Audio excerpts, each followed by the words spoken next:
AVT gold cup. చెప్పేది అర్థం కాకపోతే రుచి చూస్తే మరోలేనిది.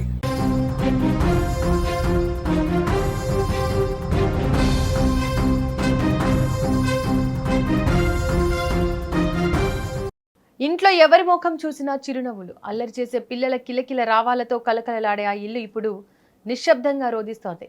రేపు ఉదయం మళ్లీ కలుద్దామని చెప్పి అర్ధరాత్రి తమ స్వగ్రామానికి బయలుదేరిన ఆ కుటుంబం మరుసటి రోజు ఉదయానికి విగత జీవులుగా మారుతుందని ఎవరు ఊహించి ఉండరు. సిద్దిపేట జిల్లాలో జరిగిన ఒక ఘోర ప్రమాదం అందరినీ గుండెల్ని పిండేస్తోంది. సిద్దిపేట జిల్లా దుబ్బాక మండలం అప్పన్నపల్లి శివారు బుధవారం అర్ధరాత్రి సమయం. అందరూ గాఢ నిద్రలో ఉన్న ఆ సమయంలో ఒక పెను విషాదం చోటు చేసుకుంది. దుబ్బాక మండలంలోని బలవంతాపూర్ గ్రామానికి చెందిన దుండగుల రాజు తన భార్య భాగ్య కుమారుడు నిహాన్ష్ కుమార్తె శాన్వికాతో కలిసి కారులో సిద్దిపేట నుంచి తమ సొంతూరికి బయలుదేరారు.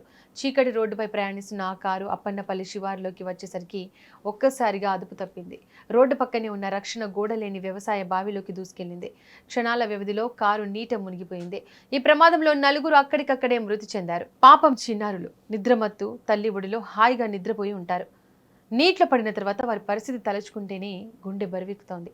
2 ఏళ్ల చిన్నారి శాన్విక, 4.5 ఏళ్ల నిహాన్ష్లకు బయట ఏం జరుగుతుందో కూడా అర్థం కాక అమ్మానాన్నలను గట్టిగా పట్టుకొని ఉంటారు. భర్త రాజు, భార్య భాగ్య తమ పిల్లలను కాపాడుకోవడానికి పడిన ఆరాటం, ఆ చీకటి నీటిలో వారు పడిన వేదన ఊహించడానికే గుండెల్ని పిండేస్తోంది.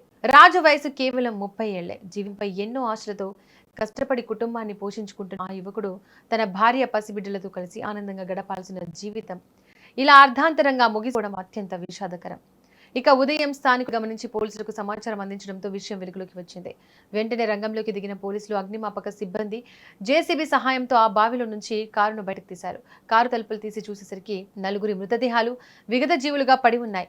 ఆ దృశ్యాన్ని చూసిన స్థానికులు, సహాయక సిబ్బంది సైతం కంటతడి పెట్టారు.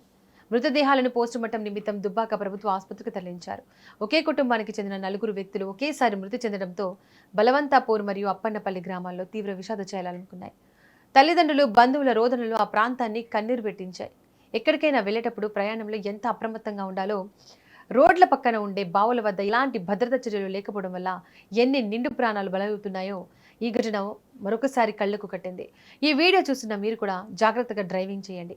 ముఖ్యంగా రాత్రి సమయంలో డ్రైవింగ్ చేసేటప్పుడు నెమ్మదిగా వెళ్ళండి. మీకోసం మీ కుటుంబం మొత్తం ఎదురు చూస్తుంది అనే విషయం గుర్తుపెట్టుకోండి. ఏదేమైనా సిద్దిపేటలో జరిగిన ఘోర కారు ప్రమాదం కలిచివేస్తోంది.